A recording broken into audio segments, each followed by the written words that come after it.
is the breakdown of those numbers in that plan. The corporate rate will go down to 20%. Pass-through businesses get a 25% rate. The plan also allows for at least 5 years of full and immediate expensing. One of the trade-offs, though, is that the ability to deduct interest will be, quote, partially limited. There's no more detail on exactly what that means, however. Now, this plan does preserve two provisions that are important to businesses, the R&D tax credit and the low-income housing credit. But the deduction for domestic production, that one is important for manufacturers, and it gets the axe.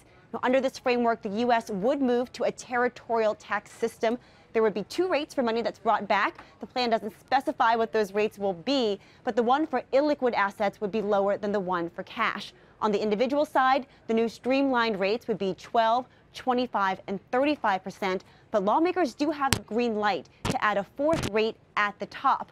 The alternative minimum tax, the estate tax, and the transfer tax, all of those would go away under this plan, and the only personal deductions that the plan promises to keep are for mortgage interest and for charitable donations. Now, we're already starting to see some response to the framework from business groups. The U.S. Chamber of Commerce said it is pleased to see consensus and that failure on tax reform is not an option. Guys, there is a lot more detail in this plan than we've seen so far, but it really is just the start of the negotiations here in Washington. Back over to you. Good point, Ylan. We're going to get Larry Kudlow's reaction in a moment. Before we do that, though, let's get White House reaction from Eamon Javers. Eamon? Yeah, hi, Carl. That's right. I just came out of a meeting here at the White House with two senior administration officials, and I can tell you that the intensity of the planning here is pretty high. The president's going to be traveling later this afternoon to go to Indiana, where he's going to roll out these details. But in this meeting that I was in, both of the senior administration officials at various points were pulled out of the meeting to go talk to the president. So there's a lot going on behind the scenes here at the White House. They gave us their thinking, though, here on laying this out. And I want to highlight a couple pieces for you, particularly on this issue of whether or not this is going to be a tax cut for the rich or not. Here's what one senior administration official told us, a small group of us, just a minute ago. He said, when you see a distribution table and you see the upper income earners not getting a tax cut and potentially getting a tax increase, no one should be surprised. Their point is that some people in the high end will pay more under this plan. There's also the possibility, you heard Ylan talking about 3 new tax brackets. There's the possibility here they're leaving open for a 4th tax bracket that senior administration officials say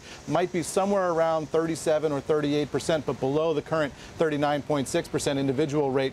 They say that would affect what they're saying is a very tiny percent of the population, what people would call the 1%. So we can expect to find more detail today about that 1% tax bracket. Also, on the president's red lines here, a senior administration official saying that there are really 2. He said, I think the president has made it very clear that 20% as a corporate rate is a red line for him. I think the president has also made it very clear there has to be a middle income tax cut. The senior administration official saying those are really the president's 2 big red lines here. And then also on this issue of the corporate rate at 20%, there had been some reporting that the president was really disappointed with that, wanted to get it down to 15%.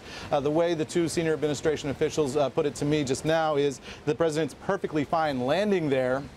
Another official saying his job is to push us as hard as we can and deliver to the American people the best tax plan that we can. So it does sound that behind the scenes, the president's pushing very hard to get to that 15% number. Ultimately, though, Carl, they were unable to make the numbers work to get there. So they're sticking on 20% for the corporate rate, and they hope to make it stick through this negotiation. But it is open-ended now that this goes up to Capitol Hill, Carl.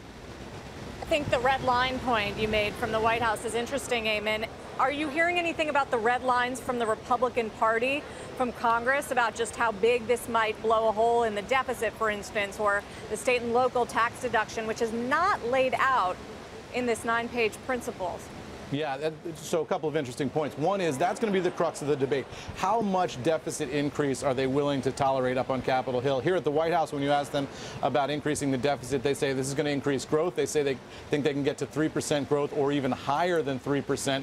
And so therefore, it'll take care of itself in the long run. But on Capitol Hill, they might view it very differently. So that's a really important question going into this debate ultimately, Sarah. Hey there, thanks for checking out CNBC on YouTube. Be sure to subscribe to stay up to date on all of the day's biggest stories. You can also click on any of the videos around me to watch the latest from CNBC. Thanks for watching.